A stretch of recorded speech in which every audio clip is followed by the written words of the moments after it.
Hello மக்களே, ஒரு travel vlog பற்றலாமா? நான் ப்ரீவியஸ் வீட்டில் சொன்ன மாதிரி நம்ம வந்து கேரளா ட்ரிப் கிளம்பிட்டோம்.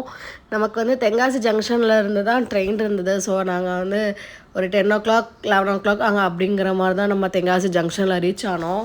எனக்கு கொஞ்சம் உடம்பு முடியல, கொஞ்சம் ஃபீவராக இருந்துச்சு. ஸோ அங்கே கொஞ்சம் டீ எல்லாம் குடிச்சிட்டு கொஞ்சம் ஃபோட்டோஸ்லாம் எடுத்ததுக்கப்புறம் ட்ரெயின் வந்துருச்சு. மார்னிங் ஒரு 5:30 இருக்கும். காயங்குளம் ஜங்ஷனில் வந்து நாங்கள் ரீச் ஆனோம் 5:30க்கு. அப்புறம் எங்களுக்கு வந்து 8 o'clock தான் அடுத்த ட்ரெயின் சொல்லிட்டு நாங்கள் வெளியே நல்லா டிஃபன்லாம் சாப்பிட்டுட்டு ரொம்ப நேரம் வெயிட் பண்ணியிருந்தோம். கிளைமேட் நம்ம ஊரில் இருந்த மாதிரி ரொம்பவே சூப்பராக இருந்துச்சு. ரொம்ப டிலே ஆகிடுச்சு. அப்புறம் ட்ரெயின்லாம் ஏறதுக்கப்புறம் எங்களுக்கு சீட் இல்லை, கம்பார்ட்மெண்ட் மாற்றி ஏறிட்டோம்.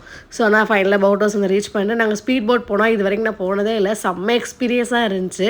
அதுக்கப்புறம் இந்த இடத்துல நாங்கள் வந்து போக சொன்னோம், இங்கே நல்லாயிருக்கு அப்படின்னு சொல்லிட்டு. நம்ம டிவிலெலாம் பார்க்குற மாதிரி ரொம்ப அழகாக இருந்தது.